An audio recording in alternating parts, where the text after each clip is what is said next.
Si eres diseñador gráfico o te gustaría hacerlo, es necesario que sepas qué pasa con los artes después de que salen de la computadora y llegan al papel. Al proceso de diseñar e imprimir de manera masiva se le denomina artes gráficas, y para un diseñador entender cómo este proceso funciona hace que sea más consciente y acertado a la hora de diseñar. Se cuenta que desde hace miles de años ya en Asia se denominaban artes como el grabado, pero no fue hasta hace unos 500 y tantos añitos que en Alemania Johannes Gutenberg tuvo una idea que cambió para siempre la historia. Aunque ustedes no lo crean, de no ser por las artes gráficas, aún estaríamos en la Edad Medieval. Lo explico. Hasta antes de Gutenberg y su idea de la imprenta con tipos movibles, solo un grupo muy pequeño de personas tenía acceso a los libros. Los libros eran como tesoros, y eso es porque cada ejemplar era reproducido a mano y dibujado por monjes, escribas e ilustradores, de manera que cuántos ejemplares podía haber y cuánto tiempo y esfuerzo tomaba hacer un nuevo ejemplar. En 1450, casi cuando Colón venía para acá, se crearon las tipografías con tipos de madera y plomo que tenían en relieve una letra. La idea fue componer una página completa contando estos tipos y luego usar una prensa y tinta para reproducir esta página cuantas veces quisieran. Esto popularizó la lectura, abarrotó el precio de los libros e hizo que los avances en todas las ramas del saber se pudieran compartir fácilmente. Podríamos decir que la imprenta fue para esos tiempos como el Internet de la época. El proceso de impresión offset, como lo conocemos hoy, ya no usa los tipos movibles y está compuesto por 4 etapas: diseño gráfico, preprensa, impresión y terminación. Para ilustrar mejor este proceso, veamos cómo se realiza un libro de cuentos. Lo primero que se necesita es que un autor escriba el texto del libro y que un corrector revise que no tenga ni errores ortográficos ni de interpretación. Una vez que existe el texto, es hora de diseñar. El diseñador gráfico especializado en ilustración va a leer el texto y a convertirlo en imágenes donde crea conveniente o donde el autor le sugiera. Estas imágenes pueden ser digitales o manuales. En caso de ser digitales, pueden ser vectoriales o de mapas de bits. En caso de que sean manuales, podrían ser de cualquier técnica de ilustración, como lápiz, lápiz a color, acuarela, por decir algunos. Una vez que están hechas las gráficas, es hora de componer el texto. En este caso, podríamos utilizar un programa de diagramación como Adobe InDesign. Y se mezcla con el texto, las imágenes retocadas y los gráficos vectoriales. En esta parte se decide el layout, lo que significa cuántas columnas va a tener, dónde va a estar el número de páginas, qué tipo de letra va a tener el encabezado, el cuerpo del texto, cómo van a ir separadas las imágenes y cuáles paletas de colores vas a utilizar, entre otras cosas. Luego de finalizar la diagramación es hora de preparar este arte para la imprenta. A este paso se le llama arte final y consiste en las siguientes cosas: asegurar que el contenido del texto esté dentro de los márgenes interiores en el papel para que de ninguna forma alguna información importante esté expuesta a las garras de la guillotina. Hacer una revisión ortográfica de último minuto para que no se haya escapado ningún error. Por otro lado, asegurarse que todos los colores están en formato de impresión CMYK, cian, magenta, amarillo y negro. Esto incluye textos, fotos y gráficas. Además, se asegura que las imágenes estén en una resolución buena para imprimir. La resolución se expresa con 2 unidades de medida, una para el uso de pantalla y otra para el uso impreso. La de la pantalla es píxeles por pulgada. Eso es cuántos cuadritos con color uno al lado del otro caben en una pulgada. Usualmente se le llama PPI, Pixel per Inch, en inglés. La unidad que expresa la calidad de imagen en la imprenta es líneas o puntos por pulgada. Esto, a diferencia de los de la pantalla, son círculos en vez de cuadrados y también se les llama trama. Y sus siglas en inglés son LPI, Lines per Inch, o PPP, puntos por pulgada en español. Según el papel en el que se va a imprimir, se necesita más o menos puntos de trama. Por ejemplo, en el papel periódico se necesitan entre 65 y 85 LPI o líneas por pulgada. En el papel sin brillo se necesita entre 100 y 133 LPI. Y para el papel con brillo se necesita entre 133 y 170 LPI, según Wikipedia. Para saber cuántos píxeles por pulgada debemos poner a nuestras imágenes en la computadora, solo debemos multiplicar por 2 los LPI que vamos a utilizar, según el papel en el que se supone que se imprimirán. Supongamos que para nuestro libro de cuentos necesitamos imprimir a máxima calidad en un papel simple y sin brillo. Entonces sería 133 LPI por 2 da como resultado 266 PPI. Fácil, ¿verdad? Mucha gente por ignorancia le pone a las imágenes 500, 800 o hasta más PPI, sin saber que la pantalla solo puede mostrar 72 y que la impresión de alta calidad, como para una revista, ¿cuál sería 340 píxeles por pulgada en la computadora?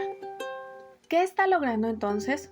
Es sencillo, hacer que el archivo sea más pesado, poner la máquina más lenta y que se vea exactamente igual que si fuera de 340 ppi. Otros en cambio están en el otro extremo. Bajan de internet una imagen a 72 ppi y esperan que se vea como si fuera mucho mayor. Otra cosa que debe tomarse en cuenta es el overprint. No vamos a ampliar mucho sobre eso, pero solo imaginemos un punto negro impreso en un fondo morado. En la pantalla se ve así, pero puede que termine impreso así, ya que los colores no suelen encajar 100% perfectos. Una vez impresos, entonces el overprint es la solución, haciendo que el fondo morado sea un poquito más pequeño y se le dé un margen de error mayor. Por otro lado, nuestro libro de cuentos ha sido diseñado con el orden de las páginas de forma lineal, 1, 2, 3, etc.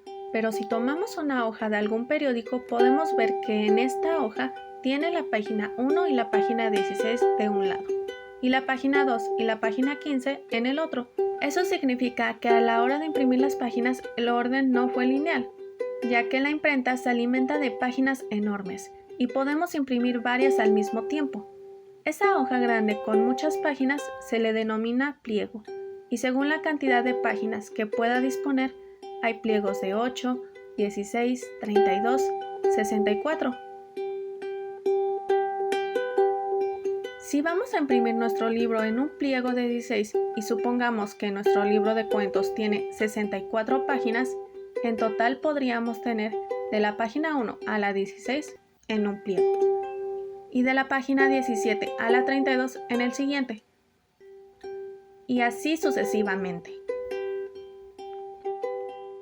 Por lo tanto, es al diseño del pliego que hay que especificarle las líneas de corte y las líneas donde se debe doblar, y si el diseñador quiere que algunas partes del diseño o del color lleguen hasta el borde del papel, solo debe llevarlo hasta una línea imaginaria fuera de las líneas de corte. Ese espacio del diseño que queda fuera de estas líneas se le denomina sangrado. Como habíamos mencionado antes en teoría, los colores deben coincidir al 100% en el papel. La verdad es que no siempre coinciden. Esto puede ser por múltiples factores, como vibraciones en la máquina, mala posición de las plantas de impresión o el nivel de alcohol que haya ingerido el operador la noche anterior a la impresión. Para intentar corregir esto, le ponemos estas llamadas registros en las orillas exteriores del pliego y se le colocan en la misma posición en cada color de la separación de colores para que el operador de impresión verifique que cada color coincida lo más perfecto posible según se vayan imprimiendo. A esto se le puede añadir una barra con los colores por separado para poder observar lo puro y sin degradación y poder compararlos con otras tiradas. También a los pliegos se les pone el nombre de los libros, la edición o cualquier otro dato que identifique de qué se trata esta loma de papel, que va a quedar una vez que el trabajo esté impreso.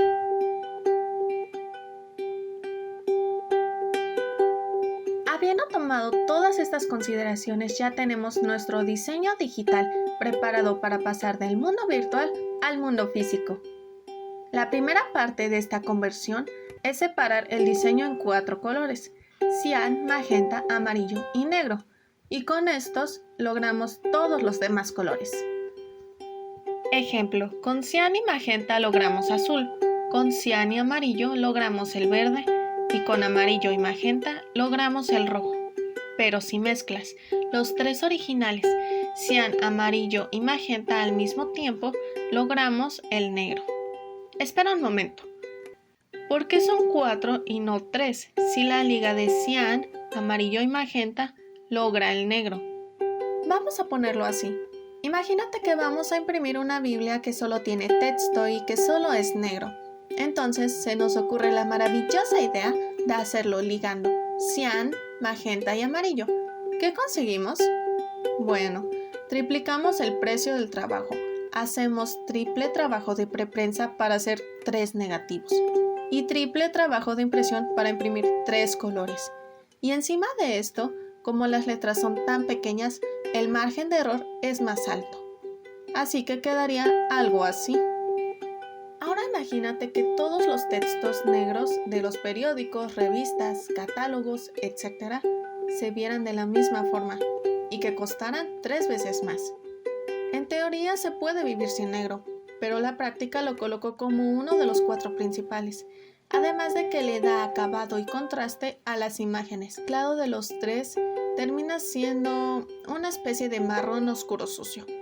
Una vez aclarado el asunto de por qué son 4 colores y por qué el negro va aunque la teoría diga lo contrario, vamos a tener 4 negativos, uno de cada color, y con la resolución de puntos a la mitad de la resolución de píxeles que pusimos en la computadora.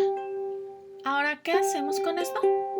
Bueno, con los 4 negativos hacemos planchas para imprimir. Las planchas están bañadas en unos químicos sensibles a la luz y al calor. Entonces lo que vamos a hacer es tomar cada negativo y colocarlo sobre una plancha.